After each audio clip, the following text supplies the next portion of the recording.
ಇಲ್ಲ. ಕೇವಲ ಬಿಜಾಪುರ ಜಿಲ್ಲಾ ಅಲ್ಲ, 3-4 ಜಿಲ್ಲೆಯಲ್ಲಿ ಕೂಡ ನಿಮ್ಮ ಕಾಂಗ್ರೆಸ್ BJP ಸೀನಿಯರ್ ಇದ್ದವರು ಕೂಡ ನಿಮ್ಮನ್ನು ಅಲಕ್ಸ್ ಮಾಡ್ತಾ ಇದ್ದಾರೆ.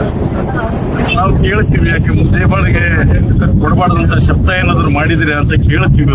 ನಾನು ನನಗೆ ಬೇಡ ಅಂತ ಕೈ ಮುಗಿದು ಕೂಡ ಹೇಳಿದೆ, ಫೋನ್ನಲ್ಲಿ ಕೂಡ ಹೇಳಿದೆ, ಅಂತ ರಿಕ್ವೆಸ್ಟ್ ಮಾಡಿದೆ.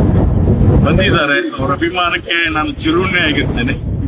ಆ ಪಕ್ಷ ಅದನ್ನು ಗಮನಿಸಬೇಕು ಅಂತ ಒಂದೇ ಹೇಳ್ತೀನಿ, ಬೇರೆ ಏನು ಹೇಳೋದಿಲ್ಲ. ಪಕ್ಷ ಅದನ್ನು ಗಮನಿಸಬೇಕು. ನಿರೀಕ್ಷೆ ಅನ್ನುವಂಥ ಮಾತು ಬರುವುದಿಲ್ಲ. ಎಲ್ಲರೂ ಕೂಡ ಒಬ್ಬರಿಲ್ಲ ಒಬ್ಬರೇ ಒಂದು ರೀತಿಯಿಂದ ನಿರೀಕ್ಷೆ ಮಾಡ್ತಾರೆ. ಇವತ್ತು ಹುಟ್ಟಿದ ಕೂಸು ಕೂಡ ನಾನು ಮುಖ್ಯಮಂತ್ರಿ ಆಗ್ಬೇಕು ಅನ್ನುವಂಥ ಕನಸೆಲ್ಲ ಕಾಣ್ತಕ್ಕಂಥದ್ದು ಉತ್ಸಾಹ. ಈಗ ಇಂಥ ಪ್ರಸಂಗದಲ್ಲಿ ಯಾರು ಸೀನಿಯರು, ಯಾರು ಜೂನಿಯರು, ಯಾರ ಹಿನ್ನೆಲೆ ಏನು, ಯಾರು ಕಾಂಗ್ರೆಸ್ ಮಾಡಿದ್ರು, ಯಾರ ಜೊತೆ ಹೊಂದಾಣಿಕೆ ಇದ್ದಾರೆ, ಇವು ಯಾವ ಕೂಡ ಗಣನೆಗೆ ಹೋಗ್ತಾ ಇಲ್ಲ.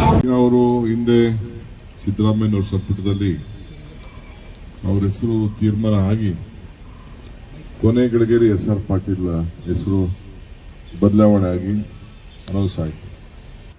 ಮತ್ತು ನಮ್ಮ ನಾಡಗೌಡರು ಕೂಡ ಒಳ್ಳೇದಾಗಲಿ ಅಂತೇಳಿ ಪ್ರಾರ್ಥಿಸಿ ನನ್ನ ಮಾತು ಮುಗಿಸ್ತೇನೆ. ನಮಸ್ಕಾರ. ಇನ್ನಷ್ಟು ಸುದ್ದಿಗಾಗಿ ನೋಡ್ತಾ ಇರಿ ಜನರ ಕೂಗು ಯೂಟ್ಯೂಬ್ ಚಾನಲ್. ಇದು ನಿಮ್ಮದೇ ಧ್ವನಿ. ಸಬ್ಸ್ಕ್ರೈಬ್ ಮಾಡಲು ಮರೆಯಬೇಡಿ.